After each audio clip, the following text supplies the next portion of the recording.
मान्यवर वामन मेश्राम साहब, राष्ट्रीय अध्यक्ष बामसेफ नई दिल्ली।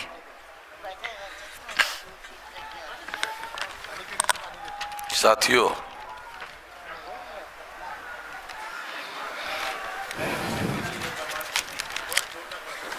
आज तीसरा दिन चल रहा है और तीसरे दिन का दोपहर का सत्र है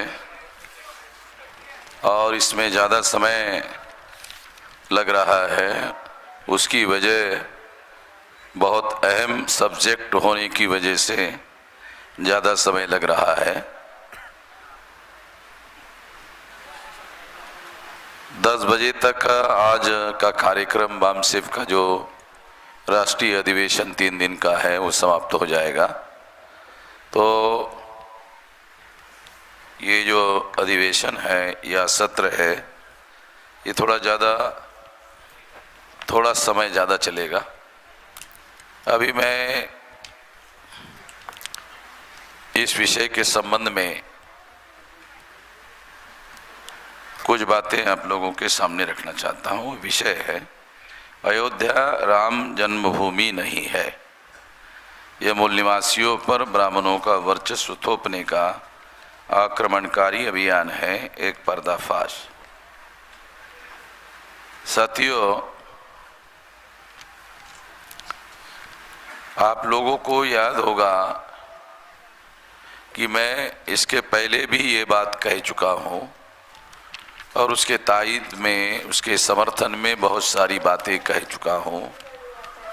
मैं प्रिसाइजली वही बात आपके सामने रखना चाहता हूँ संक्षेप में।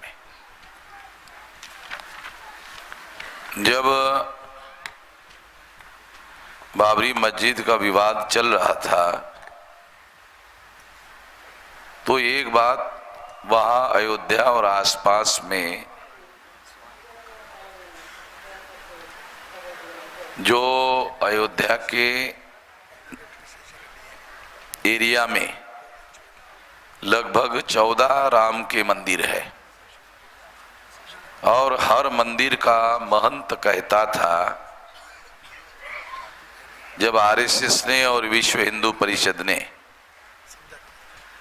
ये अभियान चलाया था कि जहां बाबरी मस्जिद है वही राम मंदिर, वही राम का जन्म हुआ। तो वो 14 राम के मंदिर के जो महंत है वो कहते थे कि जहां जहां राम का मंदिर है वहाँ हर जगह महंत कहते थे कि वहां पर राम का जन्म हुआ। मगर आरएसएस और बीजेपी के लोग कहते थे कि नहीं नहीं, जहां राम का मंदिर है वहां राम पैदा नहीं हुए, जहां बाबरी मस्जिद है वहां राम पैदा हुए। तो मैंने पहले भी कहा कि अय ब्राह्मणों, राम की बदनामी करो मगर इतनी भी बदनामी मत करो कि राम मुसलमान के घर पैदा हुए। बदनामी करो राम की, मगर इतनी भी बदनामी मत करो कि राम मुसलमान के घर पैदा हुए। आरएसएस के लोग और विश्व हिंदू परिषद के जो लोग हैं वो इस तरह से कहते थे कि वो जो 10 बाय 10 का कमरा है वही राम पैदा हुए। वही जैसे राम जी जब पैदा हो रहे थे तो ये ब्राह्मण लोग जो कह रहे हैं वो सुईन बनकर वहां देख रहे थे। सुईन जो है देसी शब्द है, पता है नॉर्थ इंडिया के लोगों को मालूम होगा। दाई जो बच्चा पैदा करवाती है, मगर उसके लिए दाई शब्द पर्याप्त नहीं है, सही नहीं है। वो वास्तविक शब्द सुईन है। सुईन का पर्टिकुलर काम है कि बच्चा पैदा करवाना, और दाई का काम है जिसका माँ नहीं है, जिसका बाप नहीं है, उस ऑर्फन बच्चे को पालना पोषण करना और उसको माँ की तरह प्रेम देना, उसको बोलते दाई। तो दो शब्द अलग अलग है। शब्दों के बारे में मैं बहुत ज़्यादा चूजी आदमी हूँ, बहुत ज़्यादा सतर्क आदमी हूँ, बहुत विजिलेंट आदमी हूँ। कौन सा शब्द यूज करना चाहिए इसके बारे में पर्टिकुलर हूँ। तो मगर मैं आप लोगों को खास बात कहना चाहता हूं, ये राम जन्मभूमि, ये जो शब्द प्रयोग है, इस रेफरेंस में ये बात मैं कहना चाहता हूं कि राम जो है कौशल्या के प्रथम पुत्र थे। और हमारे देश में एक परंपरा है, जब यहां की महिलाएं किसी भी धर्म की हो, मैंने मुसलमानों को यूपी में पूछा कि क्या आपके घर में जो लड़की शादी करके ससुराल जाती है और पहला बच्चा पैदा करने का समय आता है तो क्या वो लड़की अपने माँ के घर बच्चा पैदा करने के लिए आती है? तो मुसलमानों ने भी कहा हाँ, हमारे घर में हमारी भी लड़की आती है। तो मैंने उनको कहा कि मुस्लिम लोगों का जो धर्म है वो अरबस्तान में निर्माण हुआ, मगर मुसलमान भारत के दृष्टि से अगर देखा जाए, कल्चरल दृष्टि से देखा जाए, सांस्कृतिक दृष्टि से देखा जाए, जो एविडेंस उपलब्ध है उसके अनुसार तो मुसलमानों की नेशनैलिटी भारतीय है। और भारत कहां तक है? अफगानिस्तान की जो लास्ट बॉर्डर है वहां तक भारत है। ये भी थोड़ा सा आप लोग ध्यान रखो। मौर्यकालीन नक्शा देखो तो आपको पता चलेगा कि भारत का जो भौगोलिक नक्शा है वो अफगानिस्तान की लास्ट बॉर्डर जो रशिया को लगी हुई है वहां तक है। और अभी भी वो नक्शा मौर्यकालीन भारत के तौर पर भारत में पढ़ाया जाता है।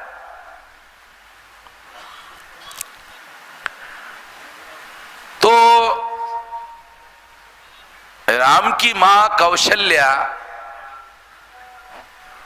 अयोध्या में थी। अयोध्या कौशल्या की ससुराल थी। जब पहला बच्चा राम को पैदा करने का समय आया तो स्वाभाविक रूप से कौशल्या अपने मां के घर बिहार गई होगी। कौशल देश बिहार के भौगोलिक क्षेत्र में है, ऐसा ब्राह्मणों के पुराण बताते हैं। हमने नहीं लिखा, ब्राह्मणों ने लिखा हुआ है। तो कौशल देश गई होगी। कौशल देश बिहार में है और अपने मां के घर कौशल्या ने अपना प्रथम पुत्र राम को जन्म दिया होगा। ऐसा हमारे देश की जो परंपरा है उसके अनुसार मानना पड़ता है। दूसरी अहम बात मैं आपको बताना चाहता हूं, क्योंकि यहां कोई हिस्टोरियन तो है नहीं, मैं आपके जानकारी के लिए थोड़ा बता दूं। जो परंपराएं हैं हजारों साल से, दुनिया के तमाम हिस्टोरियन लोगों ने परंपराओं को हिस्टोरिकल एविडेंस के तौर पर स्वीकार किया। तो ये परंपरा है। इस परंपरा का हिस्टोरिकल एविडेंस बताता हूं। बुद्ध की मां जब बुद्ध को पैदा करने का समय आया था तो वो अपने मां के घर जा रही थी।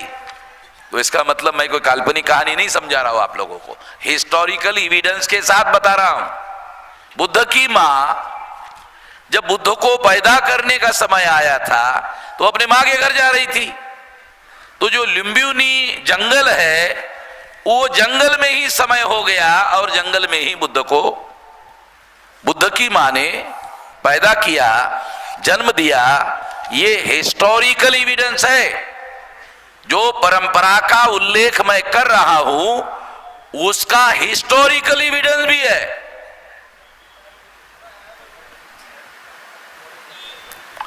तो मैं एक से ज्यादा एविडेंस जो है, क्रॉस एविडेंस भी बता रहा हूं। अगर थोड़ी देर के लिए मान ले कि ब्राह्मण ये मान ले, ब्राह्मण ये कहना है, नहीं नहीं ये परंपरा हमें मंजूर नहीं है।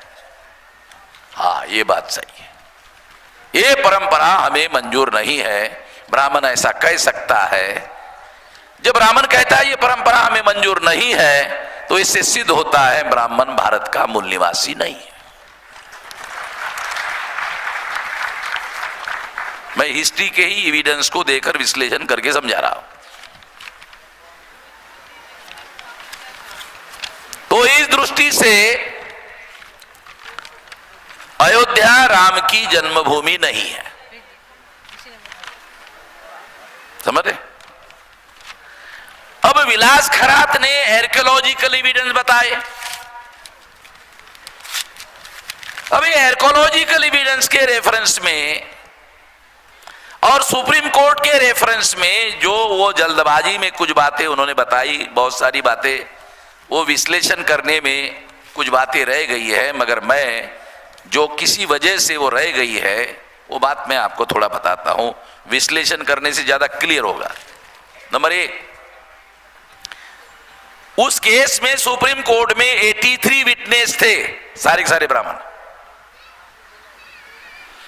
ब्राह्मण जब भी बात करते हैं हिंदू के नाम पर बात करते हैं। ब्राह्मण जब भी बात करते हैं हिंदू के नाम पर बात करते हैं, मगर कोर्ट में जिन SC ST OBC के लोगों को वो हिंदू मानते हैं उनको गवाह देने के लायक नहीं मानते, वो पहले से ही नालायक मानते हैं। ये बात समझने की है। विलास खरात गए क्या? ये पहली बात।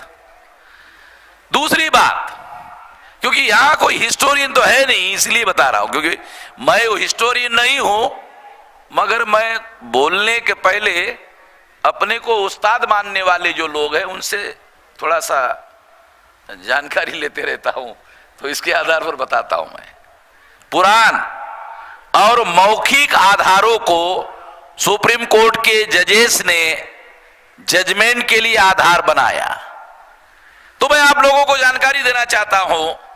पुराण ब्राह्मणों ने लिखे,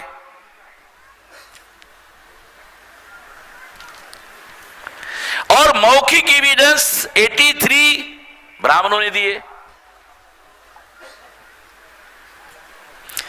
कोर्ट में केस हिंदू के नाम पर है, सारे अखबार लिए रहे हिंदू पक्ष, हिंदू पक्ष, हिंदू पक्ष, उसमें हिंदू नाम का पक्ष ही नहीं है, वो सारा का सारा ब्राह्मण पक्ष है। ये बारीकी जो है मैं आप लोगों को बता रहा हूं, ये बहुत सारे लोगों को समझ में नहीं आती है बारीकी, ये बहुत मौलिक बारीकी है। क्योंकि जिन SC ST OBC को ब्राह्मण हिंदू मानते हैं उनको वो गवाह के लायक भी नहीं मानते, वो किसी भी लायक नहीं मानते।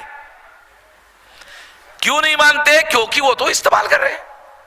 तो जिनका इस्तेमाल किया जाता है उसके बारे में अच्छी राय नहीं होती, जिसका इस्तेमाल किया जाता है उसके बारे में अच्छी राय नहीं होती, अच्छा ओपिनियन नहीं होता।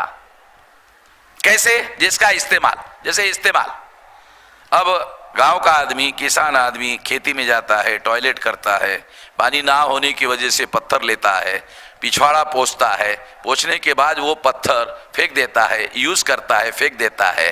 तो ब्राह्मण को भी मालूम है ये SC ST OBC use and throw इसके लायक है।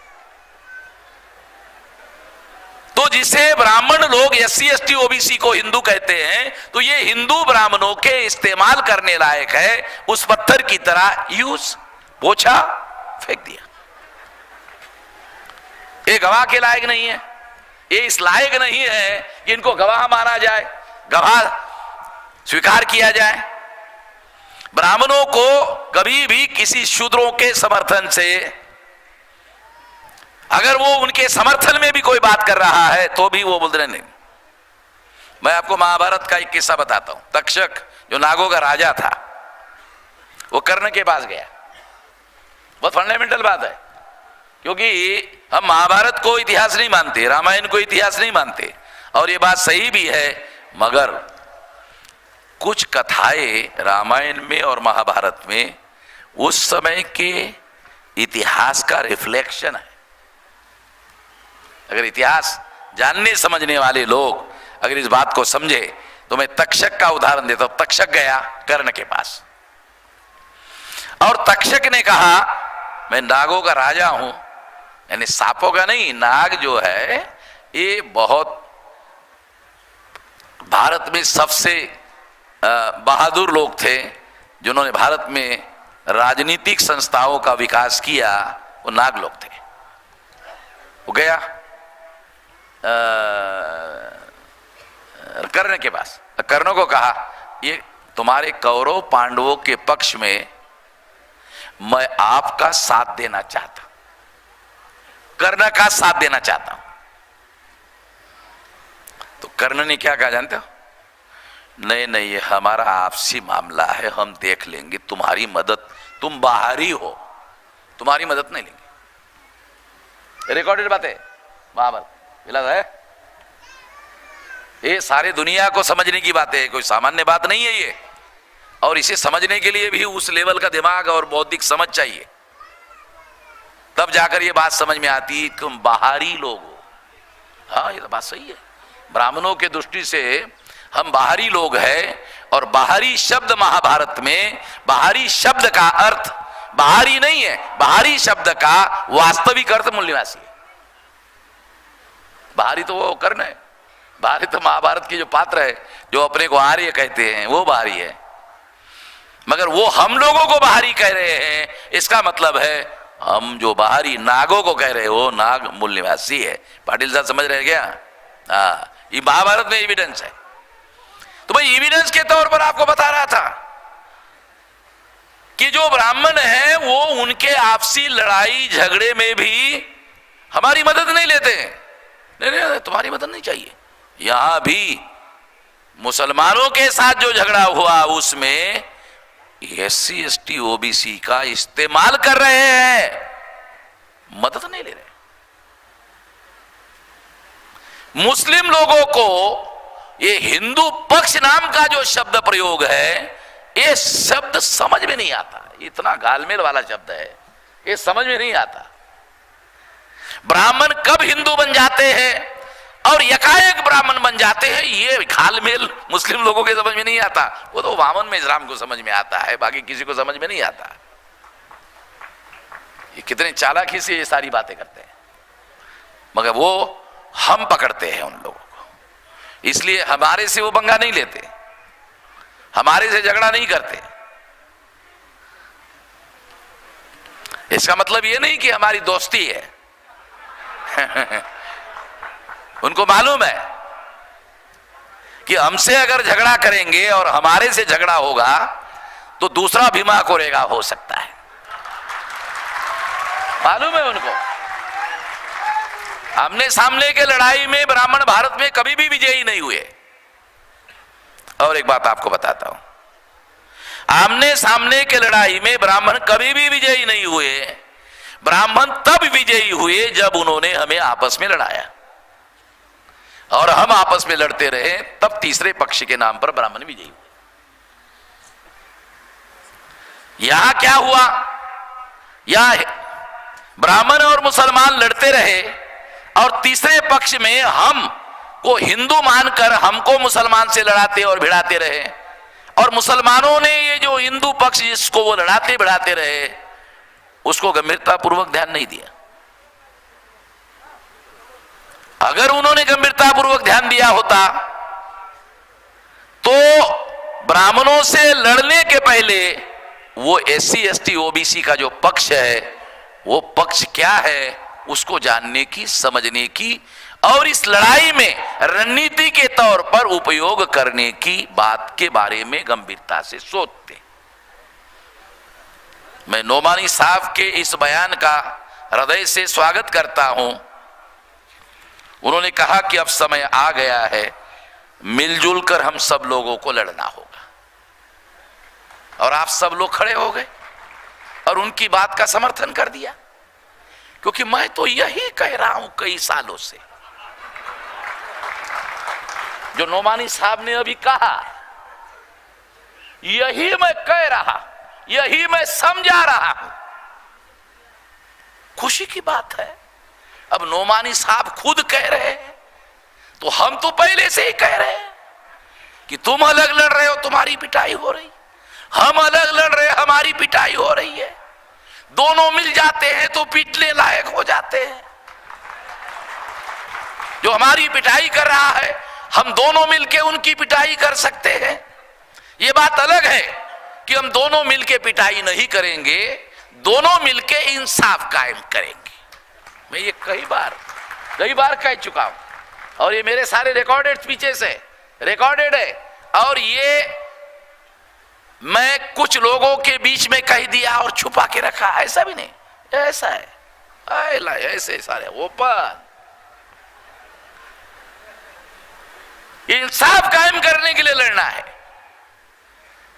किसी के मफाद के लिए, किसी को एमएलए बनाना है, किसी को एमपी बनाना है, इंसाफ कायम करना है, इसके लिए लड़ना है। तो जब इंसाफ कायम करना है, इसके लिए लड़ना है, तो ये कहां गलत सिद्धांत है? ये तो सबसे बढ़िया सिद्धांत है। अब दूसरी बात, जो परंपरा के संदर्भ में वो राम जन्मभूमि गलत है, ये मैंने सिद्ध किया, और आज तक किसी ब्राह्मण ने मैंने जो कहा वो गलत है आज तक नहीं कहा। मैं दोबारा आज कहता हूं कि ब्राह्मणों को चुनौती देकर कहता हूं, जो मैं कह रहा हूं उसे गलत साबित कर दो। दूसरी बात, अगर अयोध्या राम जन्मभूमि नहीं है तो क्या है? तो अयोध्या नहीं है, अयोध्या साकेत है। आर्कियोलॉजिकल एविडेंस है, हिस्टोरिकल एविडेंस है। अयोध्या नहीं है, अयोध्या साकेत है। वे अयोध्या कैसे बनी? तो पुष्यमित्र शुंग नाम का जो ब्राह्मण है, उसने सम्राट बृहदत्त मौर्य की पाटलिपुत्र पटना में हत्या की, जिसका साम्राज्य अफगानिस्तान के रशिया का बॉर्डर था ना, वहां तक था, उस सम्राट बृहदत्त मौर्य का। और उस सम्राट बृहदत्त मौर्य का क्या मतलब है? मूल निवासियों का। ये समझ नहीं तो तुम अरे अच्छा वो मौर्य, वो हमारा ये अच्छा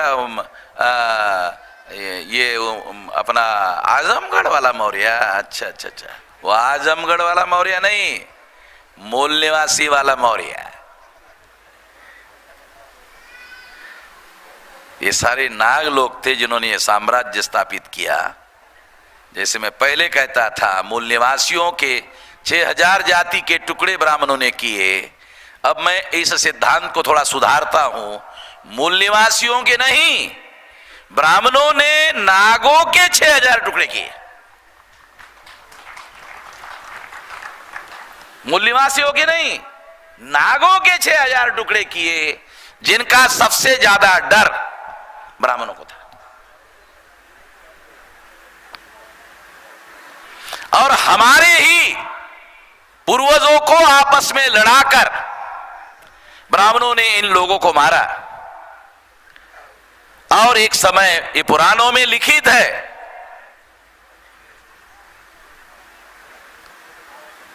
और इसके सबूत है।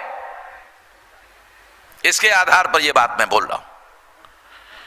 पुष्यमित्र शुंग नाम का जो ब्राह्मण है, उसने हत्या करके वो वहां से निकलकर वाराणसी आया, वाराणसी से फैजाबाद आया।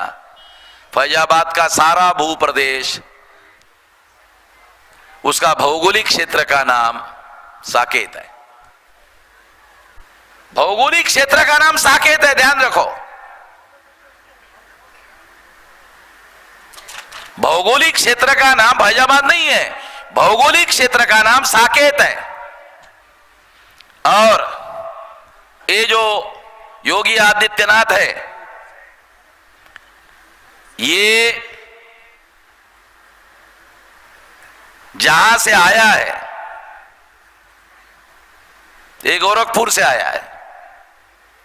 गोरखपुर का नाम गोरखनाथ के नाम पर गोरखपुर पड़ा। गोरखपुर जो नाम है, एक गोरखनाथ जो था उसके नाम पर पड़ा। गोरखनाथ कौन है? तो ब्राह्मणों का एक बहुत बड़ा साहित्यिक पंडित था उत्तर प्रदेश का, उसने लिख के रखा गोरखनाथ तंत्रयानी बौद्ध है। हीनयान, महायान, तंत्रयान, वज्रयान, ये 4 शाखाएं हैं मुख्यतः बुद्धिस्ट लोगों की। उसमें गोरखनाथ तंत्रयानी जो शाखा है, उस शाखाओं के प्रमुख आचार्यों में एक आचार्य, खुद ब्राह्मण कहते हैं, यानी बुद्धिस्ट है। और उस बुद्धिस्ट मठ का प्रमुख नाथपंथी, ये लोग नाथपंथी कहते हैं अपने को, बराबर है ना विलास, नाथपंथी। और योगी आदित्यनाथ मुख्यमंत्री बनने तक भाजपा का सदस्य नहीं था, उसका अपना अलग संगठन था। वो पॉलिटिकल लेवल पर बीजेपी से चुनाव लड़ता था। उसका जो, जिसका वो उत्तराधिकारी जिसका बनाया गया, उसका नाम था अवैधनाथ। उसके नाम में भी नाथ था। यह आदित्यनाथ है, वो अवैधनाथ है। अब अवैधनाथ सुनने को अच्छा नहीं लग रहा होगा आप लोगों को, है उसका उत्तराधिकारी है ये अपना आदित्यनाथ। और आपने देखा होगा ब्राह्मण धर्म के जो जितने भी साधु हैं, उनकी बहुत बड़ी बड़ी जटाएं होती है। आदित्यनाथ की जटा नहीं है, आदित्यनाथ का टकला है। टकला क्यों है? क्योंकि उसकी परंपरा बुद्धिस्ट लोगों की है। नोमानी साहब बहुत खास बात समझा रहा, उसकी परंपरा ब्राह्मण धर्म की नहीं है, योगी आदित्यनाथ की। उसकी परंपरा बुद्धिस्ट लोगों की है, इसलिए टकला है। क्योंकि बौद्ध भिक्षु जो है वो बाल नहीं रखते।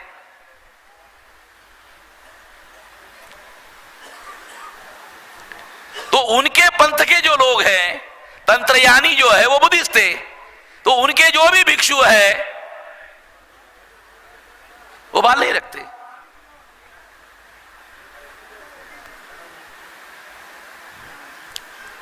आरएसएस बहुत होशियारी से काम करता है उसको बुद्धिस्ट फोल्ड में लाने के लिए, उसका बुद्धिस्ट व्यक्ति का हिंदू पक्ष में लाने के लिए। अगर उसको इस्तेमाल किया जाए तो उसको बनाया जा सकता है, इस्तेमाल किया जा सकता है, बहुत योजनाबद्ध तरीके से करता है। महाराष्ट्र में आपको सुनकर आश्चर्य लगेगा कि सरसंघ चालक भागवत अमरावती जिले में, ये जो चक्रधर स्वामी का कौन सा पंथ, महानुभा, उसका जो मठ है बड़ा, उसमें 1 हफ्ता जाके रहा और उसको मनाता रहा, तुम आ जाओ, इधर आ जाओ, इधर आ जाओ, इधर आ जाओ। वो 8 दिन रहने के बाद भी नहीं माना वो मठ का। उसने मेरे पास मैसेज भेजा, वो आया था मेरे पास। बहुत सारे साधु लोग, नोमानी साहब, अब मेरी मदद चाहते, मुझे समझ में नहीं आता मैं गृहस्थों की लड़ाई लड़ूं कि साधुओं की लड़ाई लड़ूं, मुझे समझ में नहीं आता। साधु लोग भी मेरी मदद चाहते हैं, गृहस्थ भी मेरी मदद चाहते हैं। मैंने साधुओं को पूछा, अरे मैं गृहस्थों की लड़ाई लड़ रहा हूं, आप मेरी मदद करना चाहिए, आप मेरी मदद क्यों मांग रहे? कहा कि नहीं, आप ही लड़ सकते हैं, अभी हमको समझ में आ गया है कि हम नहीं लड़ सकते। तो मैं उन लोगों का भी संगठन बनाने में लगा हुआ हूं। हाँ, उन लोगों का भी संगठन बनाने में लगा हूं। मैं जहां जहां जाता हूं वहां भागवत जाता है। मैं अमेरिका गया, वहां भागवत गया। मैं लंदन गया, फिर वहां भागवत गया। जिस समय में मैं लंदन में था उसके 2 दिन पहले भागवत हुआ। अरे मैंने कहा मेरा पीछा क्यों कर रहा है भाई, आप भी मैं जहां जा रहा वहां वो पहले। मैं शिकागो गया, वो भागवत को पता चला कि वामन मेश्राम वो शिकागो में जहां धर्म सम्मेलन हुआ था वहां जाके आया और वहां ये बोल के आया। तो मुझे काउंटर करने के लिए उन्होंने फिर वहां सम्मेलन लगाया। तो मुझे मालूम हुआ तो मैंने अमेरिका के हमारे लोगों को कहा मुर्दाबाद करने के लिए जाओ, तो मुर्दाबाद वहां भागवत काशी क्या गो में मुर्दाबाद हुआ। मैं भारत में ही था, मैं वहां नहीं था मुर्दाबाद के लिए। तो हमारे लोग अब दुनिया में हर जगह जो है, मैंने कहा कुछ मत करो, कम से कम मुर्दाबाद तो करो, रिकॉर्ड में रखो कि हमने तुम्हारा स्वागत नहीं किया, मुर्दाबाद किया।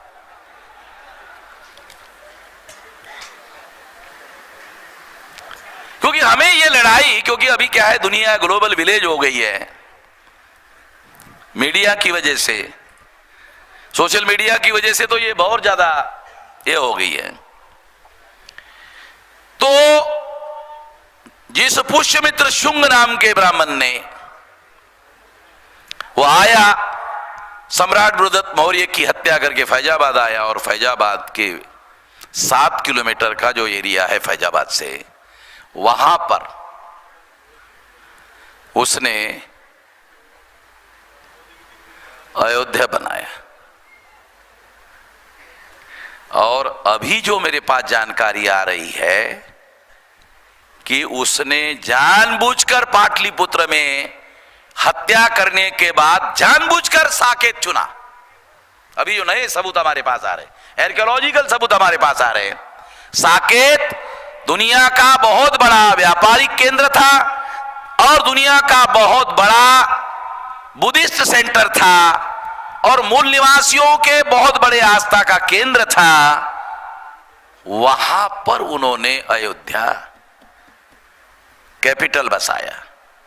उस कैपिटल का राजा, आप सुनकर हैरान हो जाओगे, उस कैपिटल का राजा रामायण में लिखा हुआ है राम था, और इतिहास में पढ़ाया जाता है पुष्यमित्र शुंग था। कुछ समझ में आ रहा है? इतिहास उत्तर प्रदेश में पढ़ाया जाता है, उस इतिहास में लिखा हुआ है अयोध्या का राजा पुष्यमित्र शुंग था, इतने पीरियड से इतने पीरियड तक था।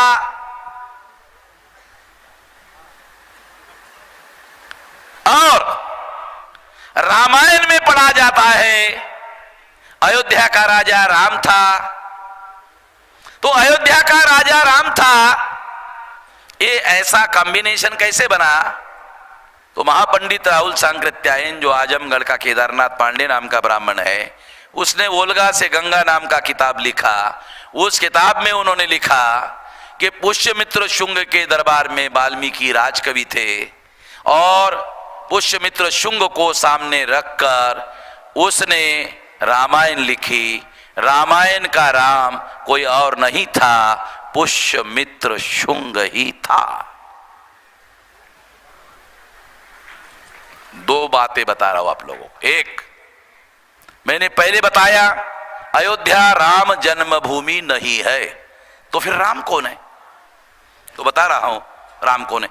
राम कोई और नहीं है, पुष्यमित्र शुंग ही राम है।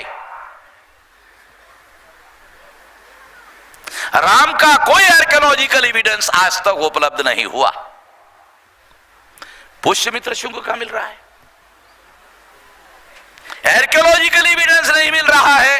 देखो, इसको और डबल एविडेंस से प्रूव करता हूं, एक नहीं, सिंगल एविडेंस नहीं, डबल एविडेंस। राम की पत्नी का नाम रामायण में बताया सीता। तो हमने सोचा चलो यार, राम का आर्कियोलॉजिकल एविडेंस नहीं मिल रहा है, तो उसके पत्नी का अगर मिल जाता तो मान लेते राम हो गए। तो सीता का ढूंढने के लिए गए, तो सीता, उसका जो बाप है जनक, वो हल चला रहा था जमीन में, हल चलाते चलाते मिली। सीता का बायोलॉजिकल बर्थ नहीं है, राम का बायोलॉजिकल जन्म नहीं है। साइंटिफिक लैंग्वेज में सीता का बायोलॉजिकल बर्थ नहीं है, राम का बायोलॉजिकल बर्थ नहीं है। साइंटिफिक बात में, साइंटिफिक अर्थों में बता रहा हूं। दशरथ निमुत्रिक है, ऐसा ब्राह्मणों ने वाल्मीकि रामायण में लिखा। केरला के कोई व्यक्ति है यहां बोल रहे थे कि राम बड़ा अच्छा राजा था, बहुत अच्छा राजा था। हाँ, अच्छा था।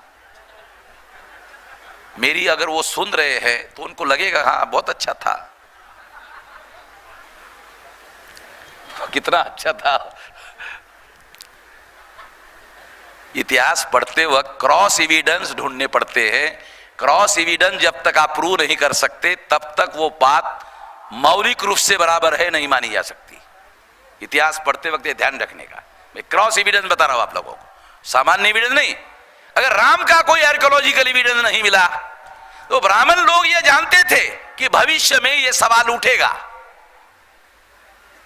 क्योंकि हम तो काल्पनिक बता रहे। फिर सवाल पूछेंगे, अरे बुद्ध का मिल रहा है, उसके पहले हुआ। वाल्मीकि रामायण में 2 श्लोक बुद्ध के विरोध में गाली गलौज है। नोमानी साहब, वाल्मीकि रामायण में 2 श्लोक है संस्कृत में, बुद्ध के विरोध में गाली गलौज है। यह एविडेंस इस बात को सिद्ध करता है कि वाल्मीकि ने जो रामायण लिखा वो बुद्धोत्तर है, यानी बुद्ध के बाद लिखा गया है। बराबर है विलास? रिकॉर्डेड बात है, प्रूव है। हिस्टोरियन मानते हैं कि रामायण बुद्धोत्तर कालीन रचना है। मैं भी यही कह रहा हूं कि रामायण बुद्धोत्तर है। एविडेंस है वाल्मीकि रामायण में, क्योंकि ये जो मौर्य की घटना हुई, बृहदत्त की हत्या की, ये बुद्ध के बाद चंद्रगुप्त, चंद्रगुप्त के बाद मौर्य और बहुत सारा, फिर उसका खानदान, फिर उसके बाद आखिरी सम्राट, सम्राट बृहदत्त मौर्य, उसकी हत्या करके पुष्यमित्र शुंग राजा बना।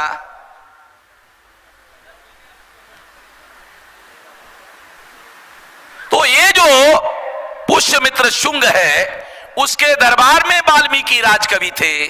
जैसे विक्रमादित्य के दरबार में कालिदास राजकवि थे, वो भी संस्कृत का कवि था। उसने विक्रमादित्य को सामने रख के काव्य लिखा, और वाल्मीकि ने पुष्यमित्र शुंग को सामने रखकर काव्य लिखा। उस काव्य का नाम है रामायण। है बराबर है?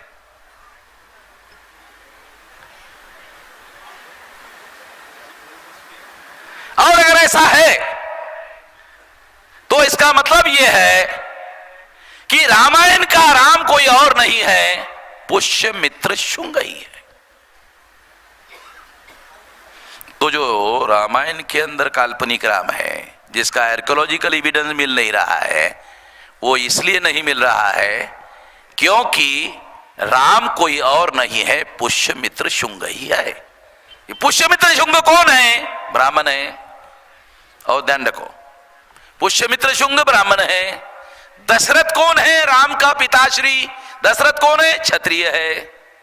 पुष्यमित्र शुंग कौन है? ब्राह्मण है। कॉन्ट्रडिक्शन आ गया कि पुष्यमित्र शुंग ब्राह्मण है, दशरथ क्षत्रिय है, क्षत्रिय के घर में क्षत्रिय पैदा होता है।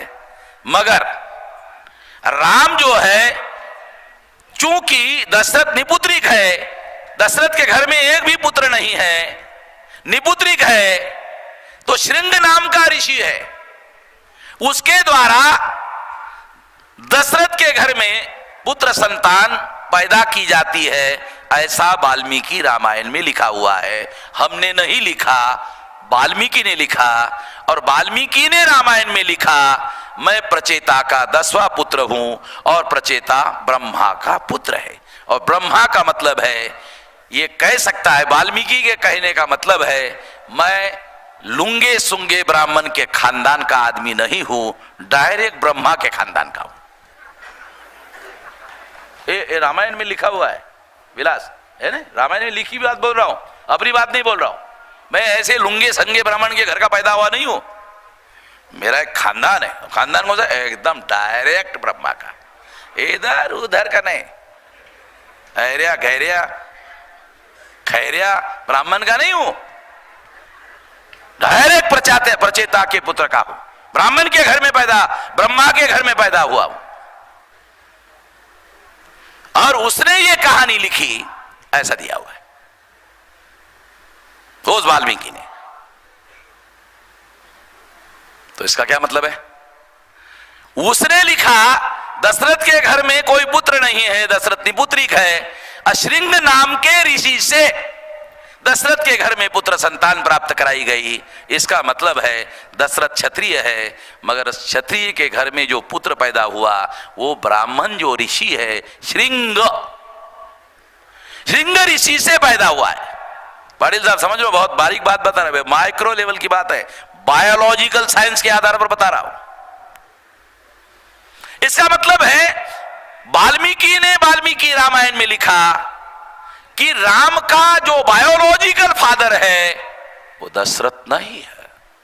बायोलॉजिकल फादर पुष्यमित्र शुंग का जो बायोलॉजिकल फादर है वो श्रृंग ऋषि है। शुंग श्रृंग, समझ लो, बहुत माइक्रो एनालिसिस है। श्रृंग श्रृंग, ए श्रृंग और शुंग एक ही है, ये ब्राह्मण को समझ में आता है और दूसरा वामन मेश्राम को समझ में आता है, बाकी किसी को समझ में नहीं आता। इतिहास में जो टर्मिनोलॉजी होती है उसका विश्लेषण कैसे किया जाए, भाषा शास्त्र का अर्थ कैसे निकाला जाए, शब्दों का अर्थ कैसे निकाला जाए, और शब्दों की उत्पत्ति कैसे होती है, और शब्दों की तोड़ कैसे होती है, शब्द कैसे टूटते हैं, शब्दों का अपभ्रंश कैसे होता है, इतना सारा इतिहास में आता है।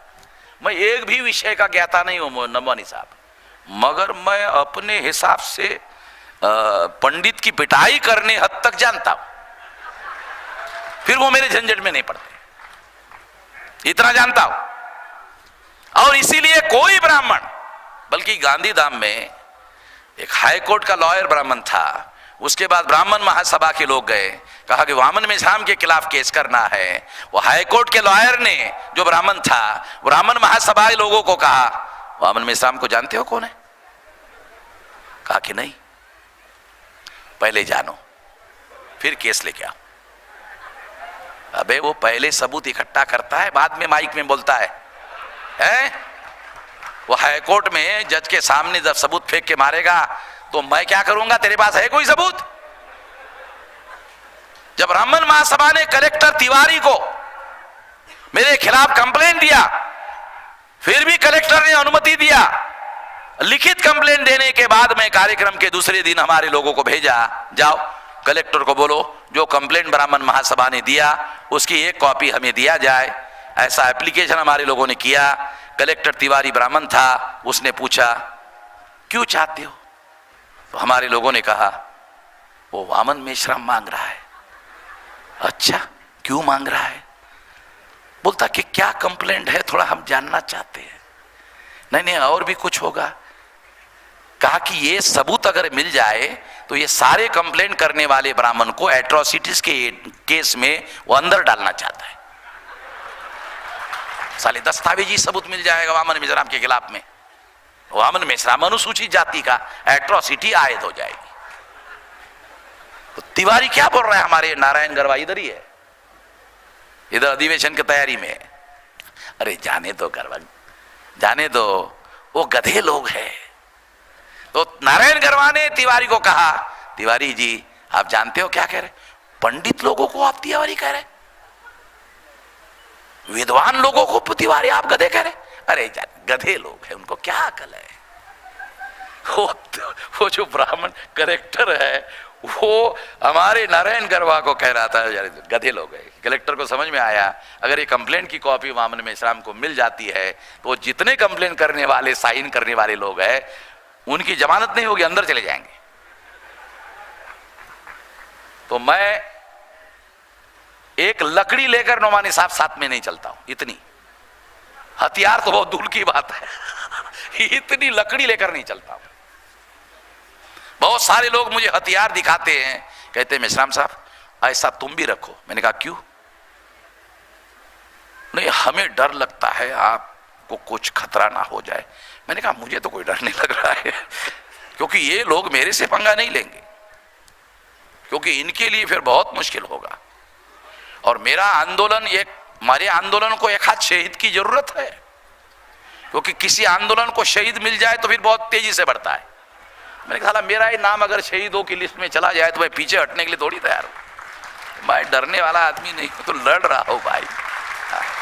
आंदोलनों के सफल होने के लिए शहीदों की जरूरत होती है, हम लड़ने वाले हैं। मैं सारे उनके एविडेंसेस है, उनके एविडेंस के आधार पर बता रहा हूं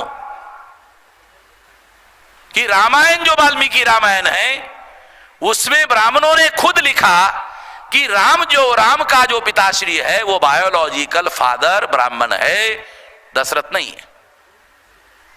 ये लिखा हुआ है। और अगर ऐसा लिखा है तो इससे सिद्ध होता है कि ब्राह्मणों ने राम की बदनामी की। समझ रहे हो? जब तुम खुद ही लिख रहे हो कि राम का फादर जो है दशरथ नहीं है, राम का फादर जो है वो श्रृंग ऋषि है, तो इसका मतलब है तुम ये कह रहे हो दशरथ राम के पिता नहीं है, श्रृंग राम के पिता है। इसका मतलब है तुम खुद राम की बदनामी कर रहे हो। जब तुम खुद राम की बदनामी कर रहे हो, जब मैं ऐसा कहता हूं तो क्या जवाब है? उनको मालूम है साले तो पकड़ लिया वामन मेश्राम ने, एकदम यहां पकड़ लिया। तो उन्होंने रास्ता निकाला ब्राह्मणों ने, चुप, इसको सही भी मत कहो, इसको गलत भी मत कहो, चर्चा ही मत करो। चर्चा करते ही फंस जाएंगे। तो उन्होंने रास्ता निकाला, चर्चा ही, नो डिस्कशन। तो मैं जिस विषय पर चर्चा शुरू करता हूं उस विषय की चर्चा बंद करने के लिए 370 लाता है, एनआरसी की चर्चा बढ़ा देता है, सारे देश का मीडिया चलाता है, सिटीजनशिप अमेंडमेंट लाता है। मैं जिस विषय की चर्चा करवा रहा हूं ईवीएम की, उसको दबाने के लिए बहुत कुछ करता है, क्योंकि उसको मालूम है ईवीएम का विरोध करे तो भी वामन मेश्राम का जय, समर्थन करे तो वामन मेश्राम तो ऐसे पिटाई करेगा। अब हमने कल भागवत को कहा कि तुम्हारे पास कोई सबूत है? हमारे पास सबूत है, घोटाला होता है। अब क्या जवाब है उसके पास? होगी ना उसकी फोतरी होगी ना, हमारे मराठी का शब्द है फोतरी। क्या है? भागवत सरसंघ चालक वामन मेश्राम के एक भी सवाल का जवाब नहीं। तो हम लोग कानून और संविधान के दायरे में बात कर रहे हैं, उसके दायरे में जाकर चल रहे हैं, इसके आधार पर बता रहा हूं। और इसलिए मैं आपको कह रहा हूं राम कोई और नहीं है, पुष्यमित्र शुंग ही राम है। ये हिस्टोरिकल आदमी है, राम हिस्टोरिकल आदमी नहीं है। और खास बात, राम हिस्टोरिकल आदमी नहीं है, हिस्टोरिकल आदमी पुष्यमित्र शुंग है।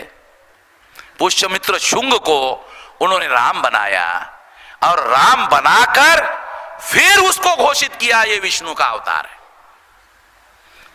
यहां जो बहुत सारे SC ST OBC के लोग हैं उनको अवतार शब्द सुना है, मालूम नहीं अवतार क्या है।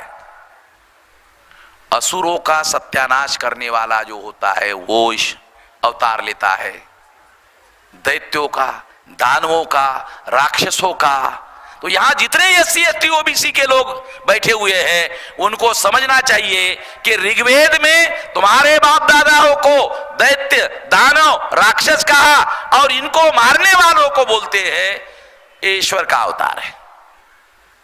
तो सम्राट बृहदत्त मौर्य, उनके पुरखे दैत्य, दानव, राक्षस, उसको मारा, उसकी हत्या किया, इसलिए पुष्यमित्र शुंग को राम बनाया और राम को अवतार घोषित किया हत्या करने की वजह से।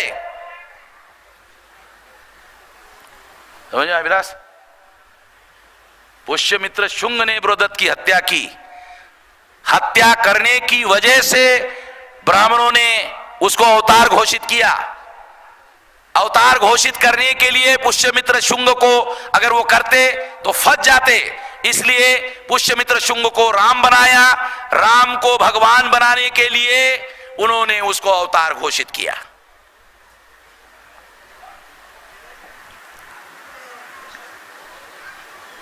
ये सारा मामला है। अब आखिरी बात कह देता हूं। ब्राह्मण कहते हैं मुगलों का राज था, उन्होंने जबरदस्ती से हमारा मंदिर तोड़ा और वहां मस्जिद बनाई। चलो थोड़ी देर के लिए तुम्हारी बात मान लेते हैं कि मुगलों ने तुम्हारा मंदिर तोड़ा, सत्ता उनकी थी, शासन उनका था और उन्होंने तुम्हारा मंदिर तोड़कर मस्जिद बनाई। अब तुम्हारी सत्ता है, अब तुम बाबरी मस्जिद गिराकर राम मंदिर बना रहे हो, अब तुम्हारी सत्ता है। उस समय बाबर के लोगों ने जबरदस्ती की, अब आप लोग जबरदस्ती कर रहे हो। कल 25-50 साल में किसी और का राज आएगा, मूल निवासियों का राज आएगा, फिर उस समय राम मंदिर का क्या होगा? समझ में आ रहा है? भविष्य बता रहा हूं, कोई मैं पंचांग नहीं देखता हूं, मगर पक्का भविष्य बता रहा हूं, हाथ की लकड़ियों को बगैर बता रहा हूं। जब 63 साल में अंग्रेजों को भगाने में ब्राह्मणों को कामयाबी मिली, तो हमको भी 40-45 साल हो गए, हमको भी 10-20 साल में मिलने वाला है। और जिस तरह का डर ब्राह्मणों के अंदर फैला हुआ है, उसकी वजह से हमें यकीन हो रहा है कि हाँ 10-20 साल में ही होने वाला है, 20-25 साल में हो जाएगा। और अभी नोमानी साहब ने घोषणा किया कि मिलकर लड़ना चाहिए, फिर तो 10-12 साल में हो जाएगा,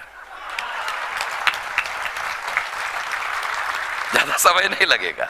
हम तो समझ रहे थे कि ये लड़ाई हमको अकेले ही लड़नी पड़ेगी, मगर अभी नोमानी साहब ने पब्लिक में ऐलान किया और मेरे उस ऐलान का समर्थन करने के पहले आप सब लोगों ने उठकर उनका समर्थन कर दिया, क्योंकि आपको मालूम है यही मेरी लाइन है। जो नोमानी साहब ने कहा वो 20-25 साल से मैं यही कह रहा हूं, तो मेरे पहले ही आपने समर्थन कर दिया, क्योंकि आप जानते हैं मेरी लाइन वही है, कोई दूसरी है नहीं। अकेले अकेले लड़ने से हमारी पिटाई हो रही है। संवैधानिक संस्थाओं का मिसयूज कर रहे हैं, क्योंकि ताकत से लोग विरोध नहीं कर पा रहे, कर नहीं सकते संवैधानिक संस्थाओं का मिसयूज, मगर जैसे ताकत से विरोध होना चाहिए वो हो नहीं रहा है, क्योंकि हम अलग अलग लड़ रहे हैं। इकट्ठा होकर लड़ना होगा। और मेरा ऐसा मानना है कि हम आने वाले समय में इकट्ठा होकर लड़ने के बारे में बहुत गंभीरतापूर्वक सोचने का समय आ गया है, और इसलिए हम लोगों को उसकी पूरी रणनीति बनाकर लड़ना होगा। तो मैं वो रणनीति माइक पर घोषित नहीं कर सकता, क्योंकि जो रणनीति होती है वो माइक पर घोषित नहीं की जा सकती। और इसलिए मैं केवल इतना ही कहना चाहता हूँ कि हम सब लोगों को मिलजुल कर लड़ने का कोई विकल्प नहीं है, कोई अल्टरनेटिव नहीं है, यही एकमात्र उपाय है। और हम लोग अगर ऐसी लड़ाई लड़ते हैं तो इस लड़ाई के लड़ने से आज जो हमारी पिटाई हो रही है वो पिटाई बंद हो जाएगी, हम हमारी पिटाई करने वालों की पिटाई करने लायक हो जाएंगे। ये बात अलग है कि हमको पिटाई नहीं करनी है, इस दुनिया में इंसाफ कायम करना है। इंसाफ कायम करने के लिए इकट्ठा होना है, मिलजुल कर लड़ना है। इतना ही मैं इस मौके पर कहना चाहता हूं। आपने मेरी बात ध्यान से सुनी, इसके लिए आभार, धन्यवाद। सभी डेलीगेट साथियों को एक सूचना है, 2 मिनट के लिए रुक जाइए। साथियों,